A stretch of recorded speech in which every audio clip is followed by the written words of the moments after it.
Good morning, good afternoon, and good evening. Welcome to the Acard Reader's Briefing, the podcast that turns a full issue of a major magazine into a 30 to 60 minutes audio pack. Today we are bringing you a reader's guide to the August 15th, 2026 issue of The Economist. Our core themes today include the following. The cover used black and white photography. An Afghan woman, with only her eyes visible beneath a black veil, stood by a window and gently pulled back a curtain. Light from outside illuminated the fabric and the side of her face, while most of the figure remained in deep shadow. The red headline, Inside Afghanistan, and the subtitle, A Report on 5 Years of Taliban Rule, redirected attention from abstract geopolitics to ordinary daily life. A society did not automatically gain real peace when the fighting diminished. Cities and roads became calmer, and tax collection and parts of the administrative system continued to function. Yet music was banned, women were excluded from education, employment and public life, and falling aid made hunger, joblessness and the collapse of healthcare more severe. The explosions of war subsided, but freedom and prosperity did not arrive automatically. Beginning with the cover story, the issue asked how institutions made choices under pressure.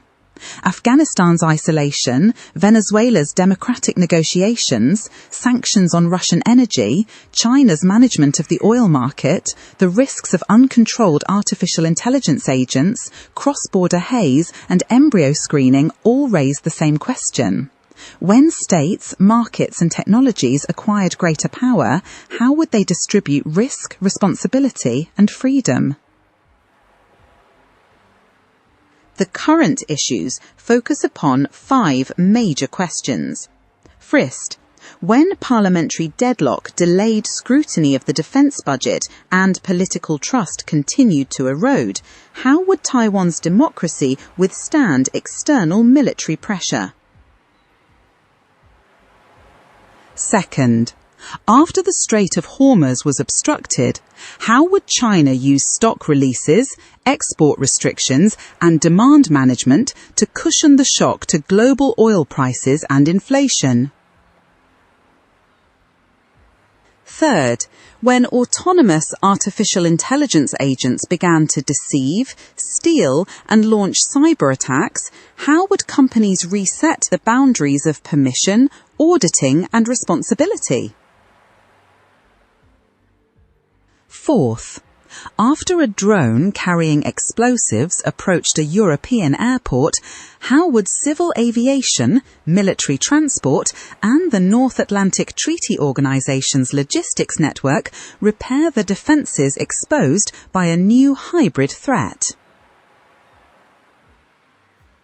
And fifth, when wildfires generated pyrocumulonimbus clouds, how would strong winds, lightning, smoke dispersal and upper atmosphere feedbacks amplify one another? Overall, this issue links war, elections, energy, finance, technology, medicine and culture through one question.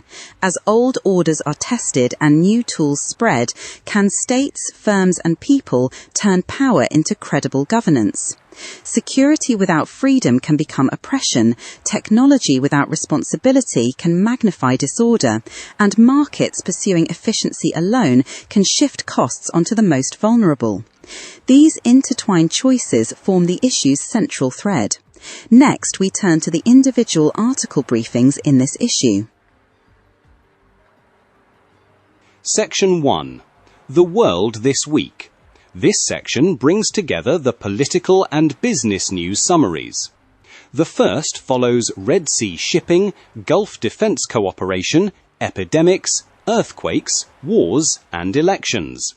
The second focuses on artificial intelligence infrastructure, chip financing, platform litigation, inflation and employment, shipping and gig work. 1.1. Politics. There was little progress towards a peace agreement between America and Iran. Iranian-backed Houthi rebels intensified attacks on Red Sea shipping, striking an Egyptian cargo vessel and killing 6 people. Pakistan, Turkey and Saudi Arabia signed a defense cooperation agreement. Syria's former president, Bashar al-Assad, was sentenced to death in absentia for killings and torture under his rule.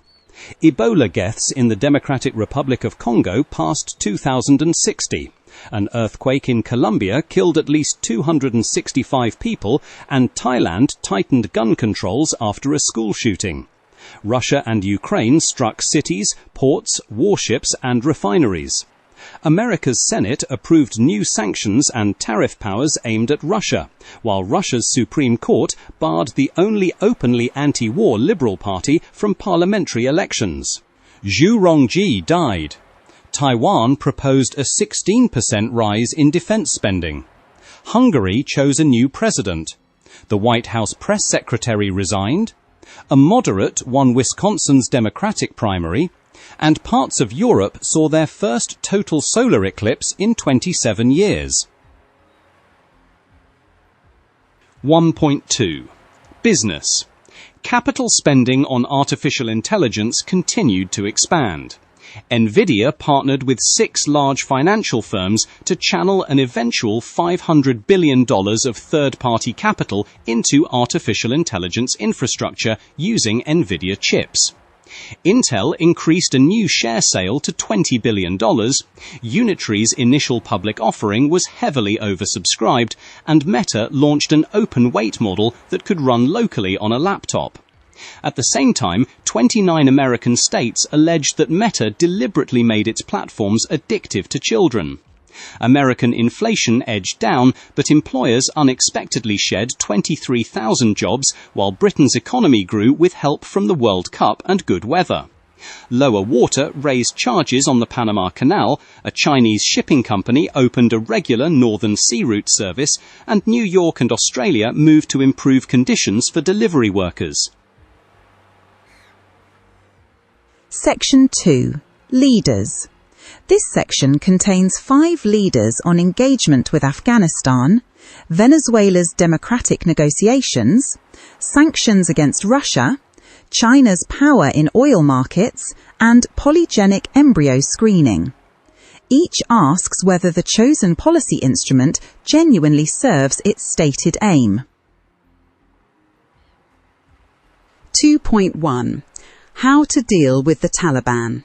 America and other democracies should hold their noses and talk to the Taliban. Diplomatic recognition would not mean approval.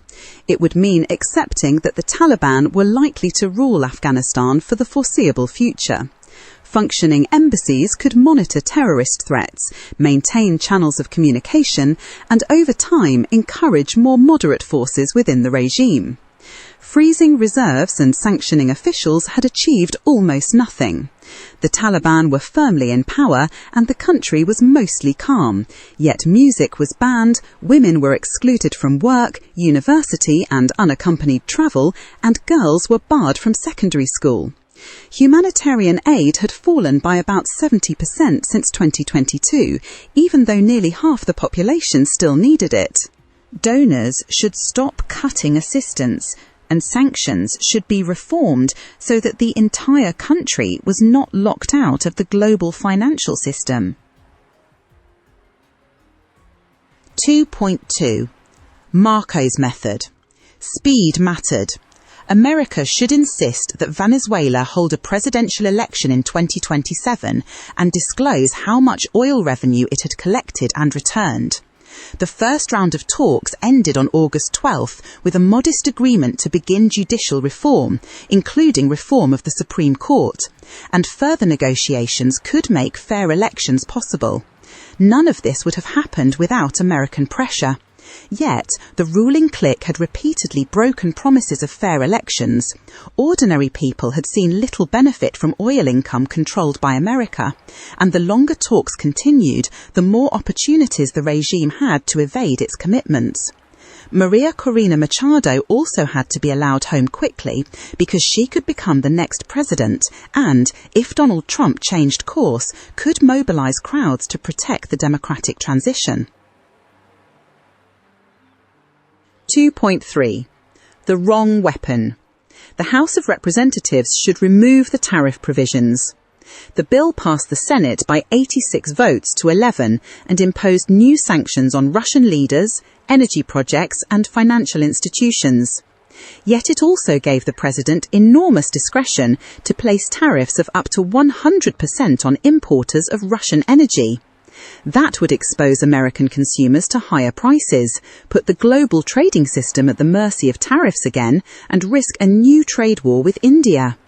Washington had smarter ways to help Ukraine, including licensing Ukrainian production of Patriot interceptors and using sustained congressional support to convince Vladimir Putin that America and Europe would never allow Ukraine to lose. 2.4. Sheikhs v. China. China's intervention bought time for other oil importers, and they should use it to diversify supplies and reduce oil consumption. After most of the Strait of Hormuz closed, about 14 million barrels of crude a day risked being trapped in the Gulf. China nearly halved its imports to 5.5 million barrels a day and became the largest shock absorber. It released stocks, restricted exports and managed demand, keeping oil prices relatively contained. China acted entirely in its own interest and disclosed little about its reserves, making the market harder to predict. In the long run, natural depletion and inadequate investment could return power to Gulf producers. The simplest way to avoid dependence on any authoritarian regime was to need less oil in the first place. 2.5. In praise of designer-ish babies. Banning or heavily restricting embryo screening would be a mistake. Polygenic assessments produced estimates rather than certainties, worked better for people of European ancestry, could make small absolute changes look large in relative terms, and might reduce one risk while raising another. Those facts argued for full disclosure and independent scrutiny, not prohibition. A 2019 study found that choosing among 10 embryos might add 1 to 6 centimeters to a child's height and 1 to 7 points to intelligence quotient. Progress would create difficult ethical questions, including unequal access and intergenerational inequality, but modern birth already relied extensively on technology that was not natural. As long as parents understood that no perfect baby existed, the state should not prevent them from obtaining more information. Section 3. Letters. This section gathers readers' letters on urban cooling, hospital safety systems, the nighttime economy, British musical culture, and the language of the Big Mac Index. Together, they supplement, challenge, and correct earlier reporting through evidence and experience. 3.1. City heat. The solution was to treat all urban surfaces as an integrated cooling system rather than make air conditioning the dominant response. Running air conditioning during a heat wave raised Paris's ambient temperature by 2 degrees Celsius. Atlanta required new and renovated roofs to become much more reflective. The measure was expected to cool the city by 1.3 degrees, by as much as 3.5 degrees in hot, lower-income neighborhoods, and to cut electricity bills by $310 million. Another letter also noted that America's Sunbelt could not have prospered without air conditioning, because the growth of cities such as Atlanta, Houston, and Phoenix depended on it. 3.2. Getting to the truth. Until learning was formally separated from enforcement, each new leadership team would inherit the same incentives, and more reports of patient safety failure would follow. After Nottingham introduced a duty of candour in 2014, staff reports of moderate harm incidents fell. Mandatory disclosure changed behaviour. When staff feared blame, litigation and punishment, the classification of harm changed rather than the underlying practice. Safety depended on learning depended on honest accounts of fallibility, and people supplied those accounts only when they could not be used against them. 3.3. A relaxing night out. What cities really lacked were places for late-night conversation and relaxation, including cafes, libraries and museums with longer opening hours and game lounges. More alcohol licenses brought domestic violence, drink driving, addiction and high healthcare costs. Young people were turning away from traditional drinking culture, while Middle Eastern cafe culture and East Asian night markets already offered lively alternatives. People still wanted to go out at night, they simply did not want to stagger home at 4 in the morning. 3.4. This charming man. British music could not be reduced to repeated references to the Smiths and Oasis. Andy Burnham overlooked both the breadth of music being produced in Britain and the rich black musical traditions of Manchester and the country as a whole. DJ Paulette, Hugh and Clark, and A Guy Called Gerald helped shape Manchester's dance and electronic music culture. Britain could also learn from the Ezra Collective, whose work emphasized inclusion and hope. 3.5. Don't mince your words. The Big Mac Index naturally invited puns. Some readers might object to them, but for the letter writer, they were the special sauce of the index. Removing them would leave the Big Mac Index in a real pickle. Section 4. By invitation. This section presents a commentary by Michael Kratsios, the White House's Science Policy Director. He reviews the formation of America's post-war research system and proposes how basic science, industrial research, artificial intelligence and grant-making should be recombined. 4.1. The Trump administration's case for overhauling science in America. America's research system needed an update. Biomedical budgets had risen sharply since the 1990s, yet major breakthroughs had slowed, drug approvals had plateaued, and many scientists spent almost half their time on paperwork. Industry, meanwhile, financed $37.4 billion of basic research a year, more than the government supplied to universities. Artificial intelligence could become the greatest accelerant of scientific progress in human history, but legacy organizations could be overwhelmed. Government should use a portfolio of fast exploratory grants and long-term support. Experiment with prize challenges, binding market commitments, and review systems that favoured disruptive proposals, and support younger researchers through portable fellowships, 4-year doctoral programmes, and meta-science units. The research ecosystem had to be prepared for the age of artificial intelligence. Section 5. Briefing. This section follows a journey from Herat and Kandahar to Kabul.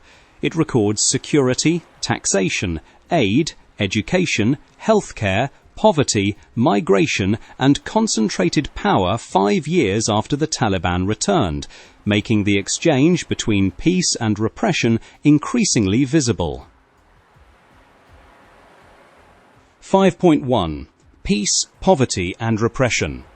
The Taliban created relatively stable peace and managed a modern state more effectively than they had in the 1990s. But Afghanistan's roughly 45 million people had no plausible path to prosperity. Cities once filled with suicide bombings became calm.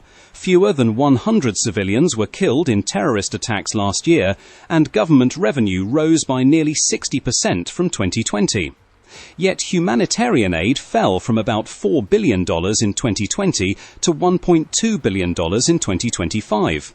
Hospitals and clinics lost funding. Gross domestic product per person returned to levels last seen in the mid-2000s, and many children lived on bread and tea. Everyone lost freedom, and women suffered the severest restrictions. Girls were barred from secondary education, women were pushed out of medical training, and maternal mortality in Herat in the first half of 2026 was 5 times the rate a year earlier. Afghans obtained peace without jobs or freedom, and many still tried to escape across the desert. Section 6. United States. This section examines politics in Iowa, tariffs on buyers of Russian energy, childhood vaccine policy, Wisconsin's Democratic primary, mail-in voting, Florida's transformation, and the lessons of Labour's campaign against its radical fringe in Britain. 6.1. Reap what you sow.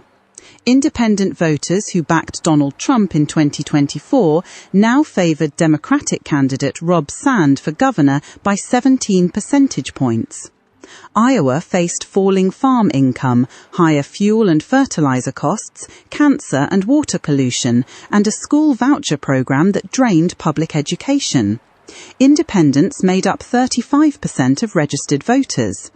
By presenting himself as a non-partisan pragmatist, Mr. Sand gave Democrats a new chance to compete. 6.2. Trading arm. The bill showed how tariffs were taking on an ever larger role in American strategy. It sanctioned Russian officials, banks, defense firms and energy projects, while allowing tariffs of up to 100% on leading importers of Russian oil and gas. Strict enforcement could badly damage Russian exports, but the measure effectively gave the president an enforcement slider running from almost 0 to 100%. China, India, Turkey, Slovakia and Japan could all be drawn in, and tariffs might be used in unrelated negotiations to punish friends selectively while sparing opponents. America was simultaneously helping Ukraine strike Russian energy infrastructure and worrying that such attacks would raise oil prices, leaving the eventual level of enforcement unclear. 6.3. A booster of doubt. There was no evidence that vaccines caused autism and no evidence that splitting combined vaccines across more appointments was beneficial. It would instead lengthen the period in which children remained vulnerable. The executive order reduced the diseases and infections recommended for everyone from 18 to 11. School requirements were mostly set by states, so the direct effect might be limited, but the administration kept injecting doubt and confusion into vaccine decisions. Measles vaccine coverage among kindergarten children had fallen from 95.2% in 2019 to 92.5%, below the level needed to stop transmission in many places, and cases in 2026 had already exceeded the whole of 2025. Nearly 80% of Americans still considered vaccines safe. 6.4.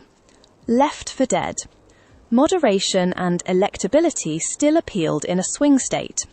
Polls had suggested that Francesca Hong could win by double digits, but David Crowley defeated her by about 3,800 votes. Many voters preferred Miss Hong, but believed that Mr. Crowley was more capable of building a winning coalition. Her near victory, despite heavy political baggage, also showed that the Democratic coalition was angry, unsettled, and increasingly willing to embrace populist candidates on the left. Mr. Crowley now had a chance to become Wisconsin's first black governor. 6.5. Post-haste. The rules for mail-in ballots were now unlikely to change for this election. All 50 states allowed voting by mail, and 8 conducted elections entirely that way. A federal judge blocked the central parts of the executive order because the Constitution gave states authority over the time, place, and manner of congressional elections, and did not grant the same power to the president. The proposed lists and new postal rules were difficult even for election lawyers to understand, and almost impossible to implement by the autumn. The main result of the effort might not be changed rules, but deeper distrust of the election outcome. 6.6. MAGA-land. Florida's next governor would need to focus more on costs than culture. Ron DeSantis turned a classic swing state into a Republican stronghold and enacted an abortion ban, restrictions on transgender medicine, school vouchers, and changes to state university curricula. Florida's gross domestic product grew faster than the national average and became the world's 14th largest economy. Yet since 2020, house prices rose by 50%, insurance costs by 75%, and incomes by only 30%. Ordinary families were under pressure, and population growth had slowed markedly. 6.7. What Democrats can learn from Britain. America's Democrats could learn from Labour's years in the political wilderness.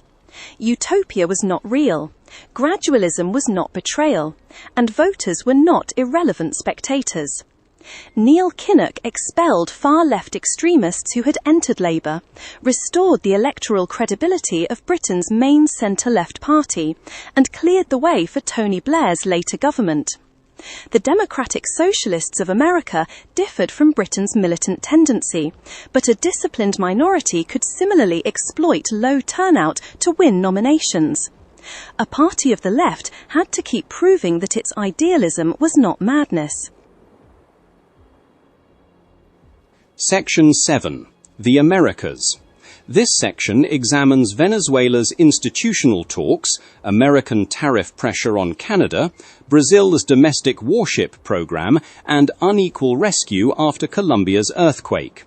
Political transition, cross-border trade, defense industry, and disaster governance unfold side by side. 7.1. The real talks begin. The central question was whether the Trump administration would use its powerful leverage to advance Venezuela's democratic transition.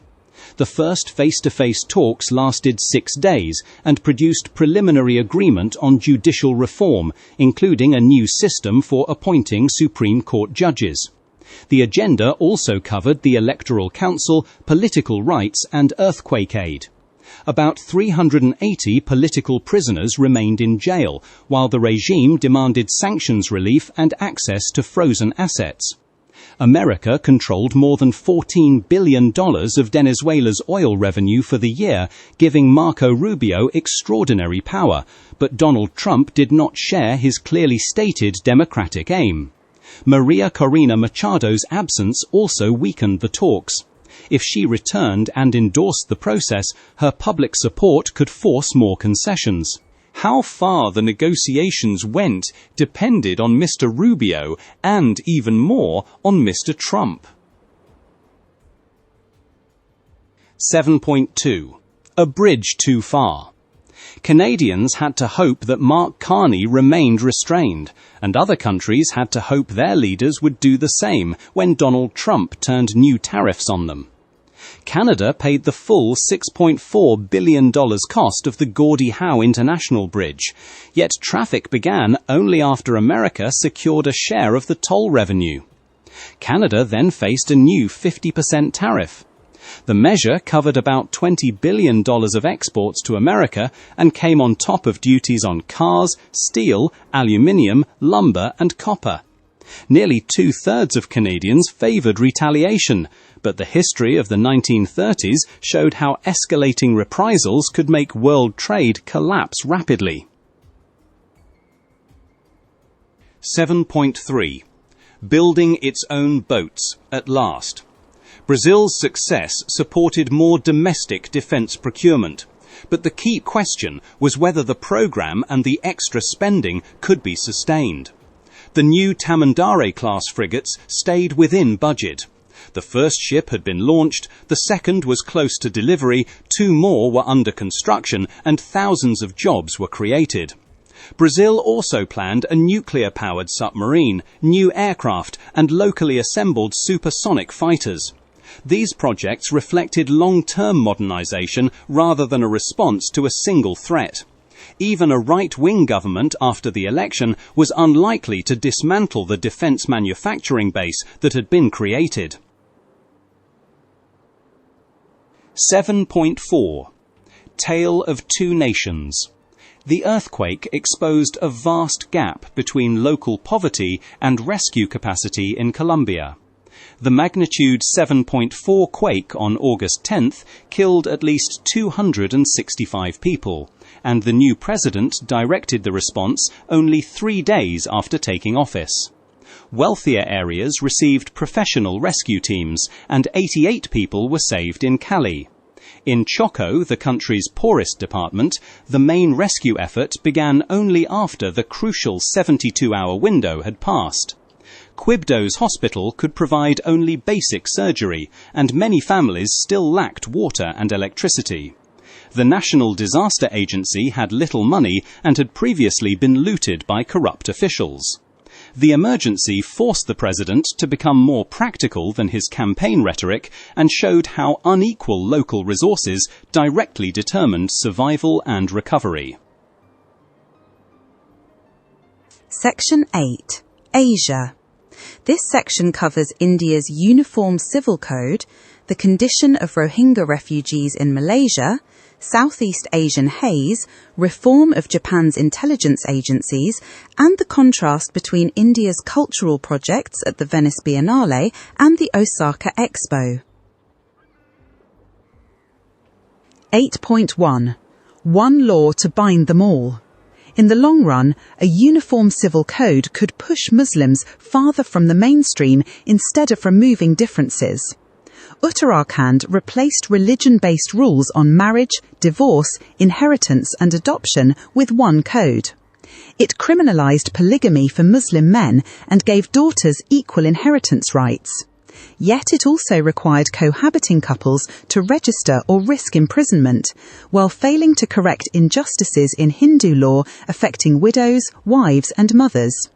The drafting committee largely copied existing Hindu personal law and imposed it on religious minorities.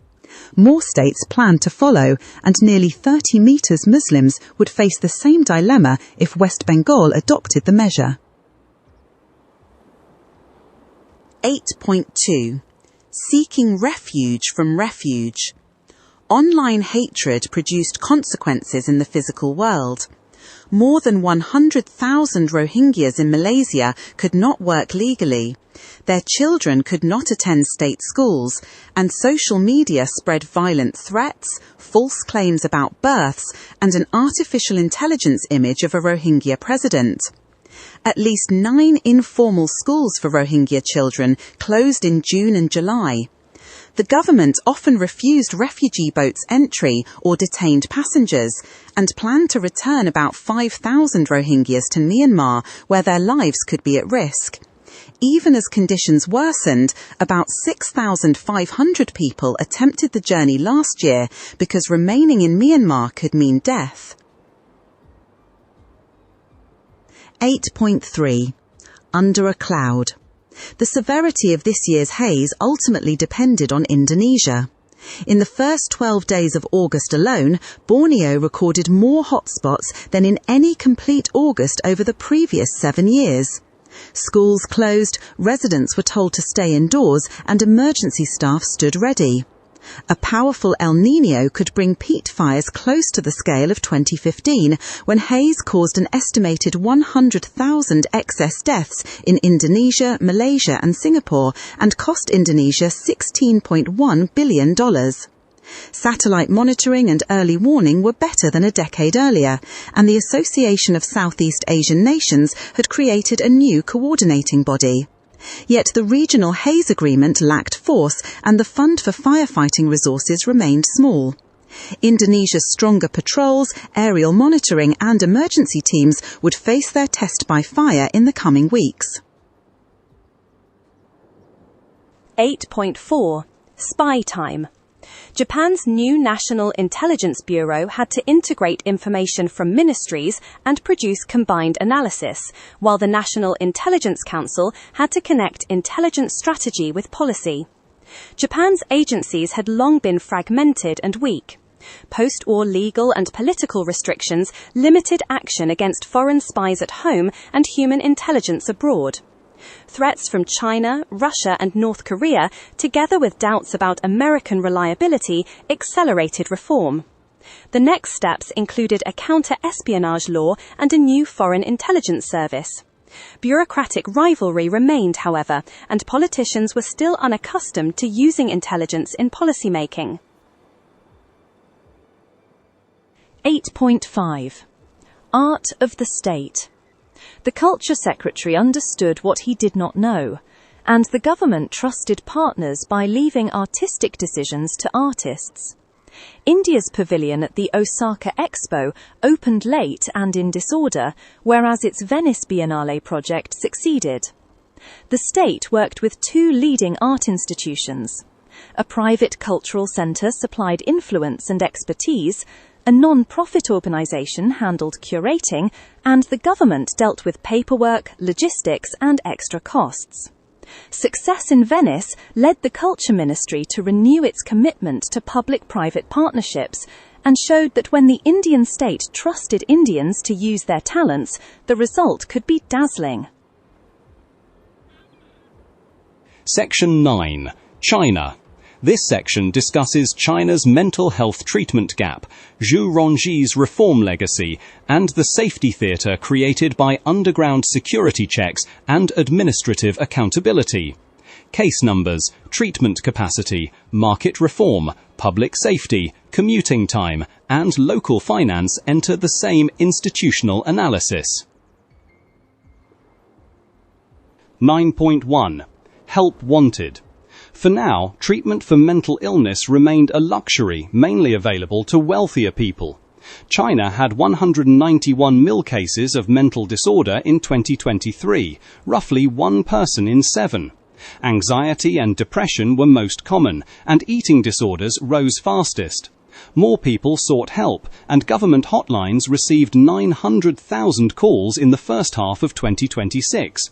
Yet a study of 1,007 people with depressive disorders found that only 9.5% received treatment and just 0.5% adequate treatment. China had far fewer therapists per person than Western countries, while counselling lacked a unified licensing system and effective regulation. Those most in need were often least able to pay, and the property crisis reduced local government resources. Beijing planned a national system of psychological support and crisis intervention by 2030, but capacity, affordability and regulation remained the main barriers. 9.2. The last reformist. China today would not appoint another prime minister with Zhu Rongji's power and personality. Mr. Zhu brought China into the World Trade Organization, restarted market reform, reduced inflation, reformed central taxation, attracted foreign investment, and trained a generation of economic and financial experts. His policies unleashed extraordinary growth, but also put tens of millions of state enterprise workers out of work and laid foundations for later tension with America. Xi Jinping marginalized many of Mr. Zhu's protégés, reversed parts of the program, and tightened control over private business. Now there could be only one boss. 9.3. China's officials are obsessed with safety theatre. The real conflict was often not between security and personal freedom, but between security and convenience. When Shenzhen suddenly tightened underground checks, some passengers waited half an hour. Complaints then prompted the city to simplify inspections quickly. Officials were not innately obsessed with safety. A single failure could end a career, and the veto system rewarded visible procedure. Underground security staff alone cost about 1/10 of operating budgets, even though China's systems carried nearly 100 meters passengers a day, and serious or petty crime was rare. Cameras were more useful and cheaper, but effectiveness was not the center of official calculation. Safety meant demonstrating that nothing had been left to chance. Section 10. Middle East and Africa. This section begins with improving security in Mogadishu, then follows Zambia's copper industry and election, pressure on Jordan and Egypt during the Gulf War, a defence pact among Turkey, Pakistan and Saudi Arabia, and the long survival of the Muslim Brotherhood. 10.1. From the ashes. The calm could not be fully trusted. Al-Shabaab attacks in Mogadishu fell from 144 in the third quarter of 2022 to 5 in the second quarter of this year. Nighttime cafes flourished again and construction accelerated. The government improved security by closing routes into the city, installing cameras, building a vehicle database, and deploying plainclothes intelligence officers. Turkey supplied training, drones, and military support. Yet al-Shabaab still controlled extensive territory outside the capital. The president was in conflict with the opposition and regional governments, and America and Europe were reducing peacekeeping support. The group remained far from retaking Mogadishu, but it did not need to do so to shatter the city's new sense of safety. 10.2. Keep digging. The next president's task was to carry the copper boom beyond the mine gates. Zambia restructured debt, cut subsidies, raised foreign exchange reserves, and reduced mining taxes. Yet the target of 3 million tons of copper a year was almost certainly unattainable, and nearly 2/3 of the population still lived on less than $2.15 a day. Strong copper demand led voters to demand a larger domestic share of the gains. The government abolished fees in state schools and increased local funding, but also used cybercrime law to suppress criticism. A returning El Niño could bring another cycle of drought and power cuts. Growth, democracy, and distribution of resources would together determine stability after the election. 10.3. The stuck-in-the-middle men.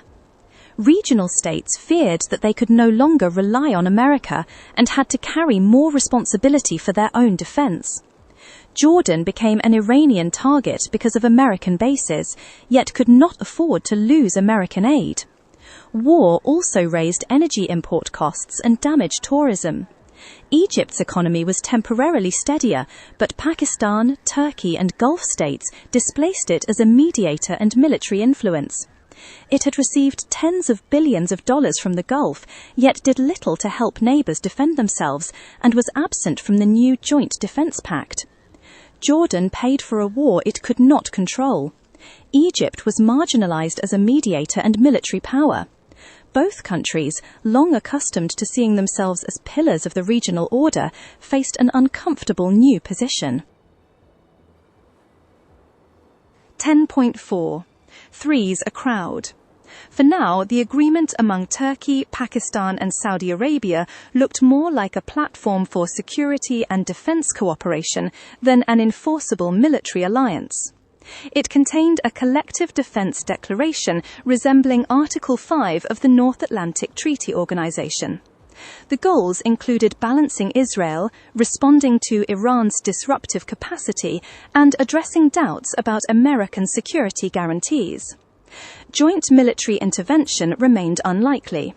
Yet Saudi finance and procurement, Turkey's defence industry, and Pakistan's military base could still form a powerful combination. Turkey's fighter aircraft, air defence systems and long-range missiles required tens of billions of dollars, and Saudi contracts and investment could produce the first returns there while reshaping the region's arms industry and deterrence.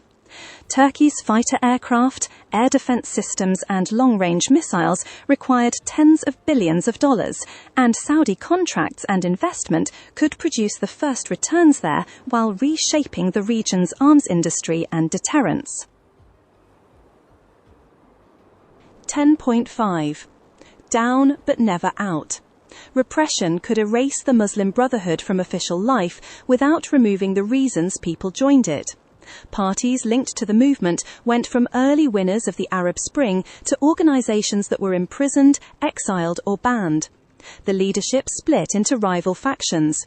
Egypt, Tunisia and Jordan intensified repression. Hamas suffered heavy damage, and political change in Syria brought further humiliation. Yet youth unemployment, gaps in welfare, economic dependence and wounded Arab dignity remained. The organisation had been dissolved and suppressed repeatedly, then won parliamentary seats in 2005 and Egypt's presidency in 2012. At its centenary, it could still be active.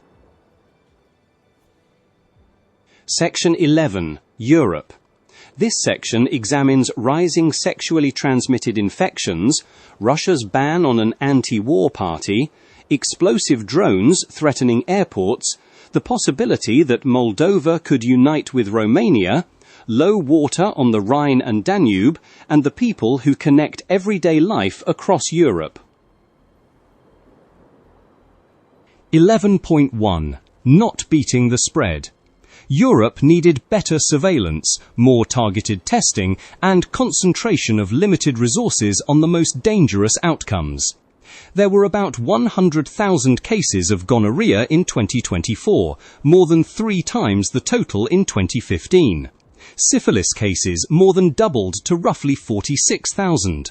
Congenital syphilis remained rare but was often fatal, and cases doubled to 140 between 2023 and 2024. Falling condom use, behavioral changes after pre-exposure prophylaxis, and uneven monitoring could all increase transmission. Gonorrhea also developed highly resistant strains, so broad testing had to account for antimicrobial resistance. Stigma discouraged men who had sex with men, migrants and sex workers from testing and treatment. Focused screening during pregnancy and better cross-border data could prevent infertility, neonatal death and further spread at lower cost. 11.2. Banning peace. The real danger to the Kremlin was not necessarily that Yabloko would return to the State Duma, but that it could legally advocate peace across Russia.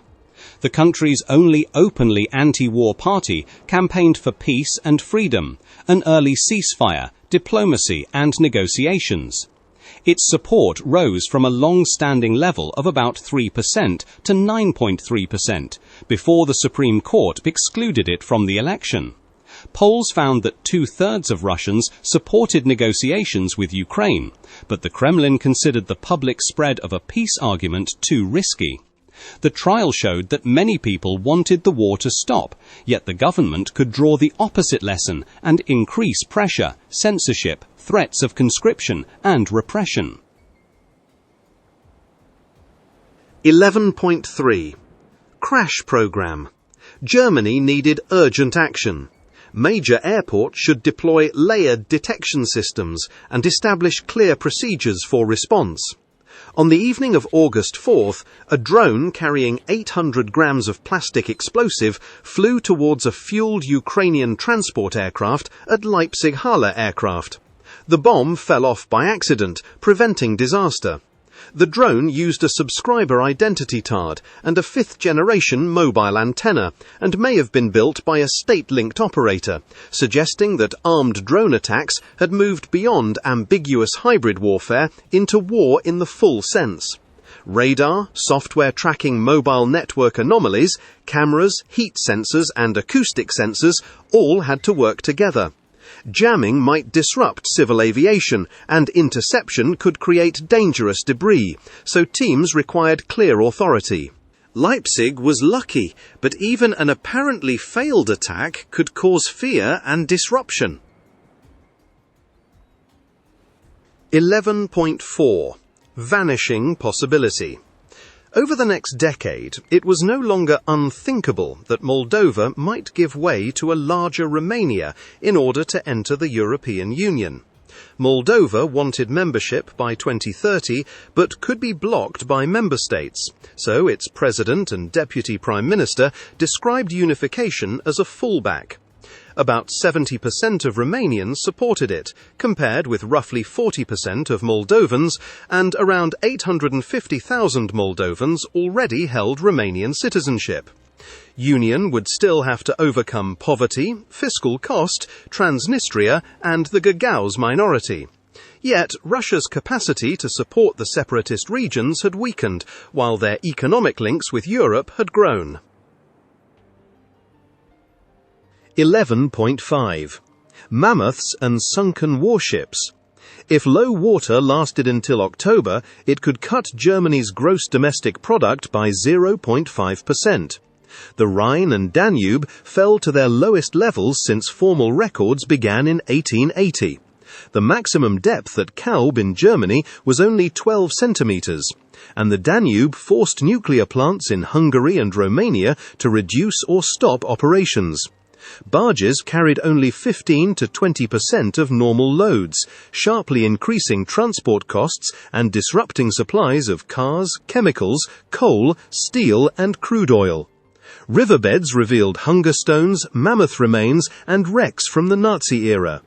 Companies adapted through larger inventories, shallow draft vessels, rail and roads, but farmers, fishers, cruise operators, and Central European manufacturing still faced sustained losses. 11.6. Europe's true architects. European integration came not only from summits and regulations, but from people who made cross-border movement, learning, communication, and trade ordinary. Low-cost airlines made weekend travel affordable. Erasmus connected students and families. Second-hand clothing platforms created a single market, and the end of roaming charges reduced communication costs. Europe's enemies might also be its strongest unifiers.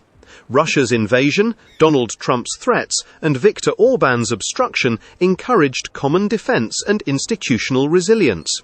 The disorder created by Britain's departure from the European Union most clearly demonstrated the value of remaining inside. Section 12. Britain. This section examines Labour's deteriorating relationship with business, the absence of corporate voices from public debate, accent and class power around the Prime Minister, and prison crowding and early release. Economic policy, representation, language and criminal justice reveal the same pressure on government. 12.1. Labour's love lost. The new Prime Minister, Andy Burnham, had an opportunity to reverse the pattern by sounding populist while governing from the centre. Before the 2024 election, Labour promised business that growth would come first.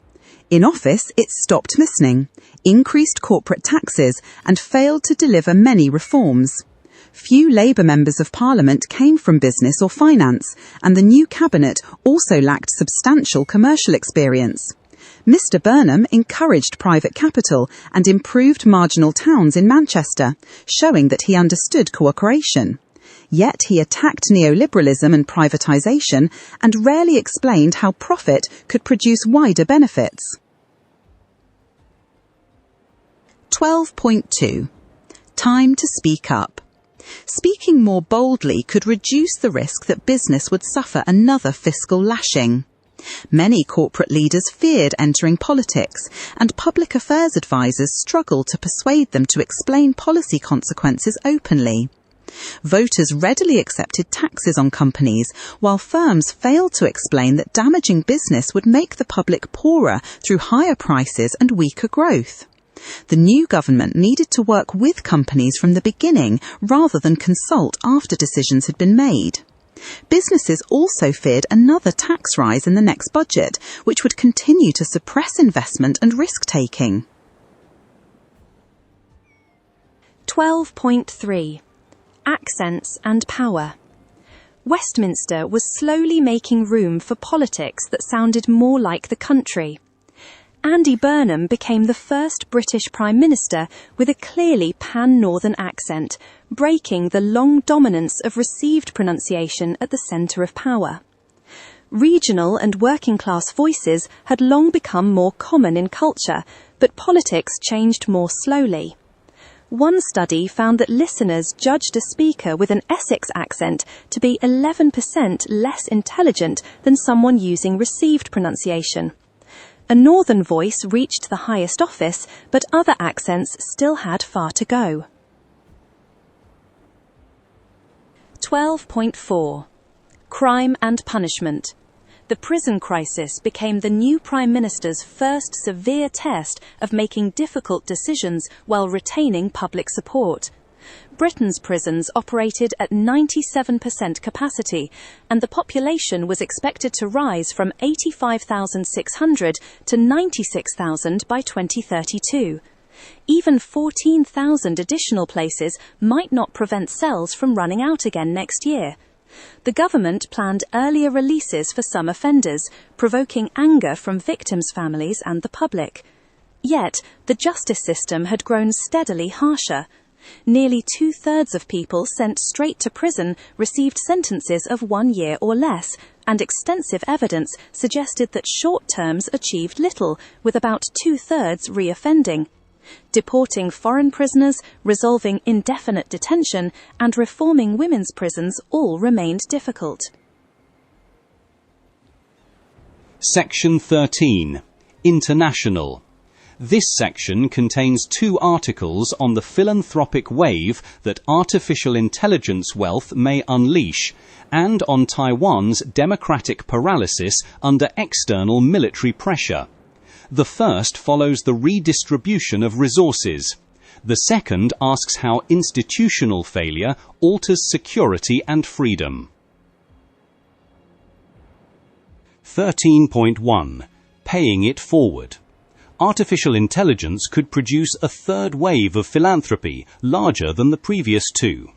Founders, employees, and foundations associated with Anthropic and OpenAI had pledged about $430 billion, roughly the present value of 2 Marshall Plans. Science, global public health, animal welfare, and artificial intelligence safety could all receive more money, and projects ranging from vaccines for common colds and flu to malaria control had already gained support.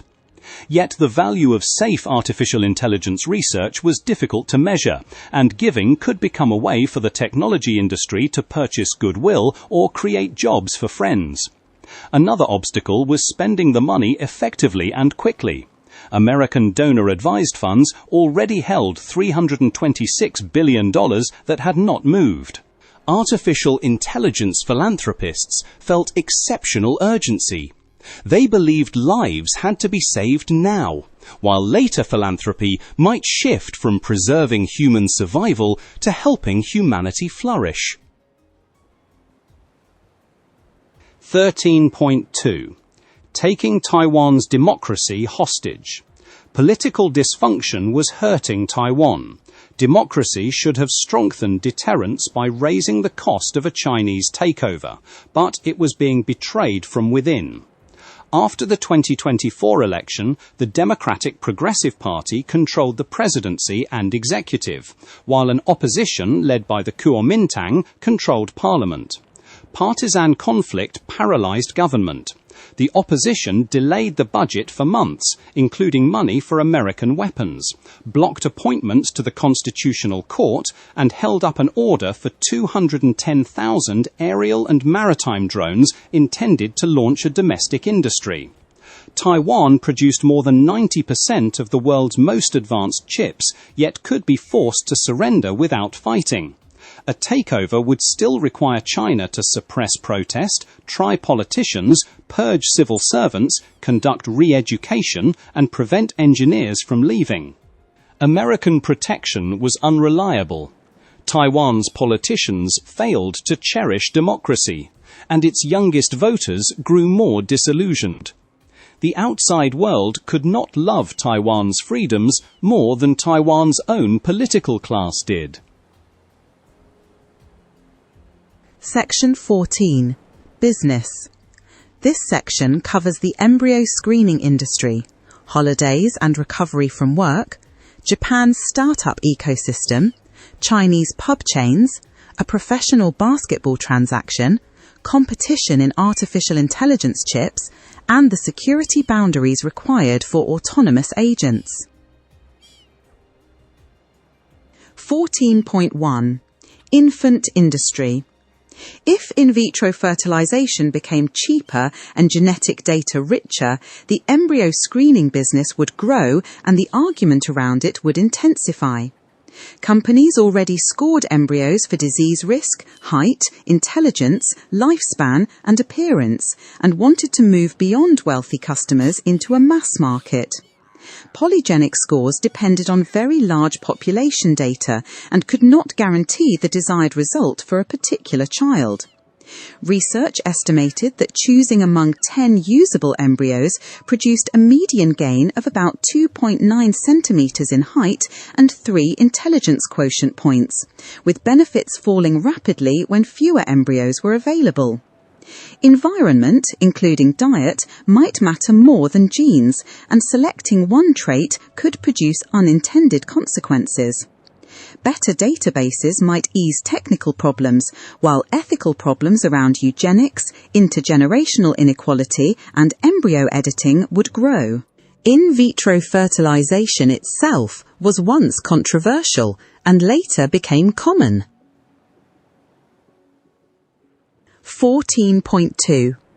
The 6 stages of holiday making.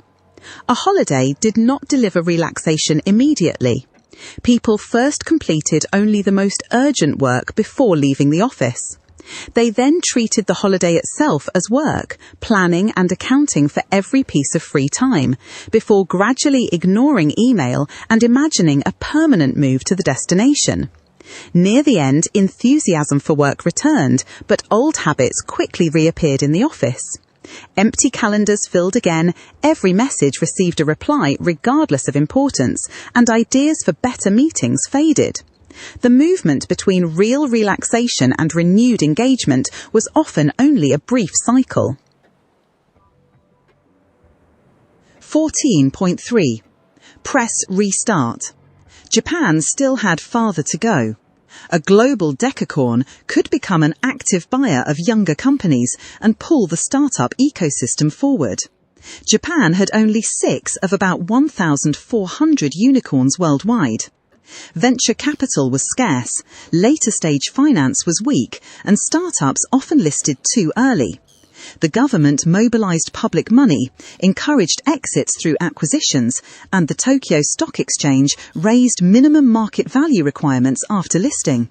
The artificial intelligence boom began to create new local unicorns, but cultural stigma, financial structure, and the capacity for long-term growth still had to change. 14.4. Opening time. Franchising and an efficient supply chain helped Fallujah open more than 3,200 miniature pubs since 2021 and become the world's largest pub chain, with a pint of beer costing as little as 5 yuan and 90 fen. Its parent, Mikshu, controlled supply and logistics and charged no delivery fee even for shops more than 2,000 kilometers from Henan. Nearly 2/3 of Fallujah pubs opened after acquisitions, and the same model supported the expansion of Lucky Cup coffee. Fallujah had not announced an overseas move, but expensive beer abroad suggested that cheap Chinese beer could find a welcome. 14.5. Jump shot. The Los Angeles Lakers transaction valued the team at $12.5 billion, a record for an American sports franchise and evidence of institutional investors' enthusiasm for sporting assets. Basketball offered long-term media rights, young fans, and international markets, while the Lakers had a unique brand and broadcasting income. Yet, the valuation was more than twice the price another investor group paid for the Boston Celtics, and the seller earned an extra $2.5 billion in about a year. It was natural to ask whether investment in sport had become overheated. 14.6. Silicon showdown. The boundaries among financiers and suppliers, customers and competitors blurred, while everyone bought computing power wherever it could be found, and Nvidia still supplied most of it. Nvidia partnered with 6 large investors to mobilize more than $500 billion for artificial intelligence infrastructure and agreed to cover part of the cost of some projects. Google, Amazon, Microsoft, Meta, and leading artificial intelligence laboratories were also developing custom chips. These cost only 1/5 to 1/3 as much as Nvidia's products and were better suited to specific tasks, but lacked the general usefulness of graphics processors. One estimate suggested that by 2030, custom chips would account for 49% of global artificial intelligence chip shipments and Nvidia 40%. Catching up still required billions of dollars in research, scarce manufacturing capacity, and large numbers of engineers. 14.7.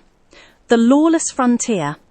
Organizations needed more checks and safety frameworks before they could use artificial intelligence agents with confidence.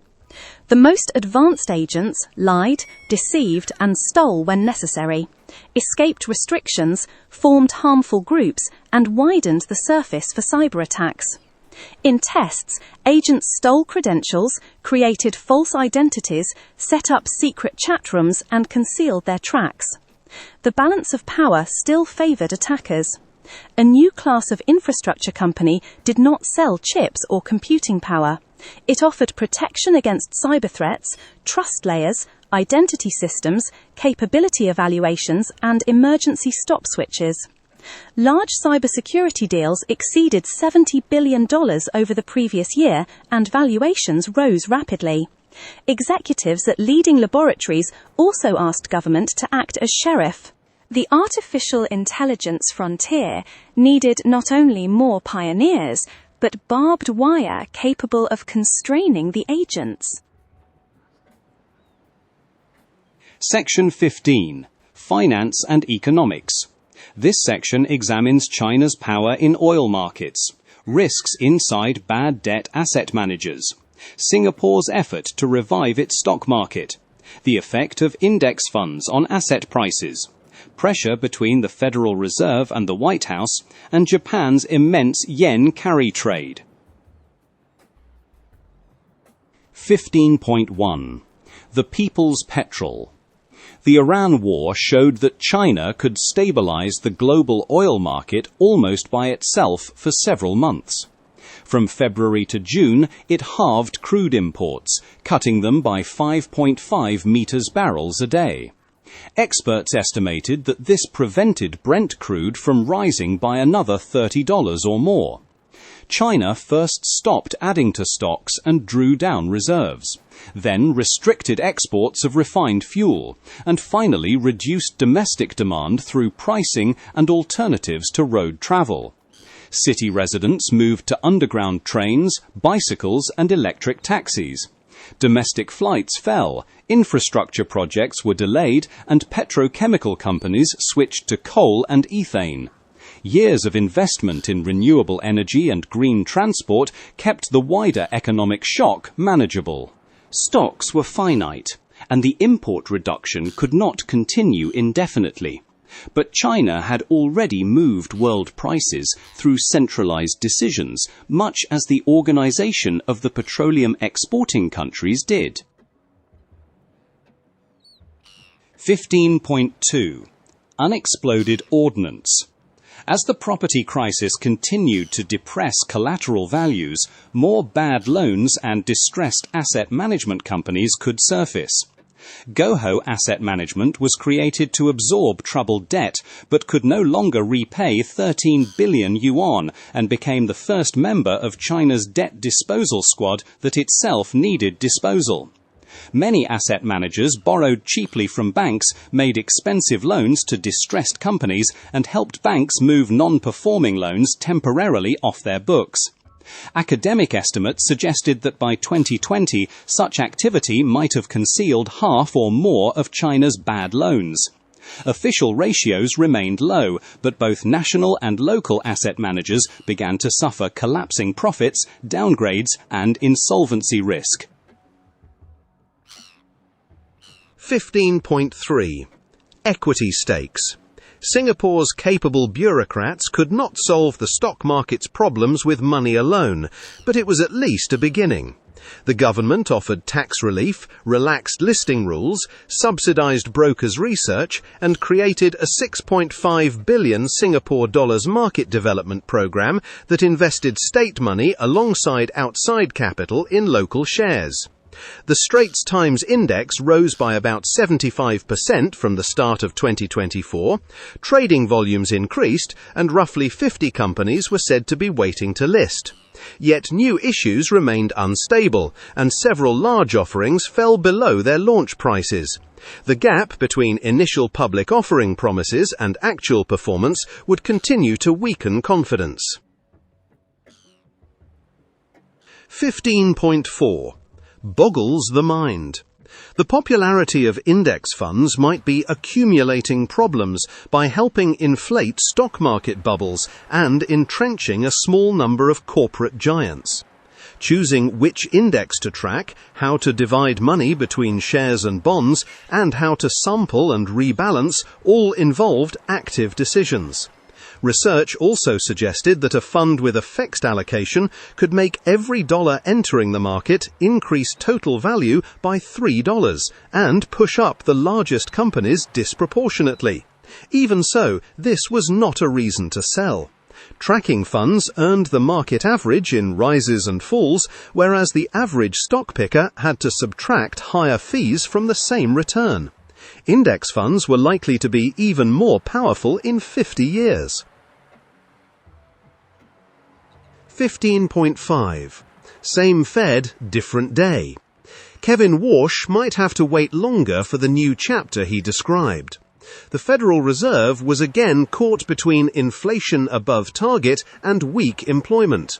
Consumer prices rose by 3.4% in July. Core goods prices increased again, some rate setters argued for higher rates, and markets put the chance of a rise at the next meeting at about 40%. At the same time, America lost 23,000 jobs in July, and earlier gains were revised sharply down, pointing towards rate cuts. Donald Trump kept demanding lower rates and tried to remove Governor Lisa Cook, threatening central bank independence. The Supreme Court blocked the dismissal, but the White House did not retreat. 15.6. A yen for intervention. Buying yen could remain on the Japanese government's list for a long time. The Bank of Japan, acting for the finance ministry, might spend more than $95 billion purchasing yen and realize large gains on dollar reserves accumulated over many years. The government, central bank, and public pension funds together held foreign assets worth more than 56% of gross domestic product, financed with low-yielding yen liabilities, creating the world's largest carry trade. Higher inflation and future interest rate increases would quickly raise the public sector's borrowing cost. Selling dollars and buying yen effectively repurchased Japan's own yen debt and gradually reduced the trade. The latest operation could eliminate less than 1% of interest-bearing liabilities, but it was still a move in the right direction at the right time. Section 16. Science and Technology. This section begins with orexin medicines and sleep medicine, then asks whether data have misread the decline of scientific disruption, explains how wildfires create pyrocumulonimbus clouds, and tests whether consumers can truly alter their gut microbiome through commercial analysis. 16.1. Wide awake. Drug companies hoped that orexin therapies could gain uses as broad as those of glucagon-like peptide-1 medicines. America approved the first orexin agonist for narcolepsy. Because orexin sat upstream in the waking system, it could coordinate noradrenaline, serotonin, dopamine, and other systems. Researchers therefore hoped for more natural and stable wakefulness with less anxiety, high blood pressure and addiction than stimulants produced. In trials, patients stayed awake much longer and cataplexy attacks fell to about 1/3 of the rate in the placebo group. Companies were also studying attention deficit hyperactivity disorder, sleep apnea, depression and addiction. These results remained only suggestive, and every new use would require rigorous trials. 16.2. Trouble at Tamil. it was still uncertain whether scientific progress had truly slowed. A 2023 study of 45 metres papers and 3.9 metres patents concluded that disruption had fallen steeply since the 1950s. Later work found that many early papers and patents had been misclassified as highly disruptive because databases omitted their references. Once those errors were removed, much of the decline disappeared. The original authors still found a meaningful reduction after correction, while other research argued that citation inflation systematically depressed the measure. Productivity data, meanwhile, did show that technical progress in many industries was becoming more expensive to achieve. Claims that the wellspring of science was drying up could change research policy and funding, but the claim itself remained under examination for data and method. 16.3 Flame War. Flame cumulonimbus clouds showed that a wildfire had escaped control, and the storm then magnified the destruction. Intense heat drove air and smoke upward. Smoke particles limited rainfall, increased the likelihood of lightning, and carried embers in violent and unpredictable winds that ignited new fires. The towering clouds also acted like chimneys, injecting smoke into the stratosphere. The particles could alter Earth's radiation balance, upper atmosphere circulation, and perhaps the ozone layer. Australia's fires in 2019 placed about 1 million tons of smoke in the stratosphere, comparable with a medium-sized volcanic eruption. The National Aeronautics and Space Administration and the Naval Research Laboratory were flying aircraft into the clouds and combining them with ground radar, weather balloons, and high-altitude monitoring to determine which fires created the storms, how much smoke reached the stratosphere, and how climate would change. 16.4 Can you hack your microbiome? The fact that microbiomes differed did not mean personalized microbial medicine was close. A varied diet and fermented foods could increase microbial diversity, but published evidence did not show that deliberately raising or reducing a particular type of microbe produced clear health improvements. The National Institute of Standards and Technology sent identical stool samples to 7 companies. Their analyses differed significantly, and even the same company sometimes produced inconsistent results for the same sample. Personalized diets might help at the margin, but most commercial claims remained unreliable. It might be better to save the money and buy a jar of kimchi. Section 17. Culture. This section discusses travel advice from chatbots, the revival of human travel advisors, fictional memory of the Rwandan genocide, the history of undersea cables that connected the world, young audiences returning to cinemas, and political and psychological readings of Paw Patrol. 17.1. The new trip advisors. Artificial intelligence could either concentrate tourism more heavily in established hotspots or redistribute travellers according to individual preferences. A study found that about 10,000 chatbot suggestions for Barcelona clustered around only 215 places and included 38 attractions that appeared not to exist. Yet different models, different answers from the same model, and users' histories also produced a long tail of recommendations. Gluten-free pizza, a literary walking route, or an obscure water park could all become part of a personal itinerary. Travel advice was shifting from identical links for everyone towards recommendations suitable for one person alone. 17.2. Booked and busy. As machines became better at planning trips, reliance on ordinary travel advisors might fall, but service at the top end was likely to survive. Human advisors possessed deep knowledge of particular countries, exclusive hotel networks, and the ability to solve problems during a journey. When a room was wrong, a transfer was missed, or geopolitics and extreme weather disrupted plans, travellers could not telephone artificial intelligence. Advisors also used artificial intelligence for dull administrative work, while preserving taste, judgment, and support that could be reached at any time. 17.3 Painful Pasts. Jacaranda examined conflict and what resolution could really mean. Through the perspective of Milan, a Franco-Rwandan boy, the novel showed survivors after the 1994 genocide living alongside people who had killed their families. The Gacaca courts provided a measure of justice but little sense of closure. Trauma also passed to a generation that had not yet been born when the killings occurred. Hope rested with the next generation. In one scene, the sons of killers quietly rebuilt a house their fathers had helped destroy. 17.4 How the World Was Wired.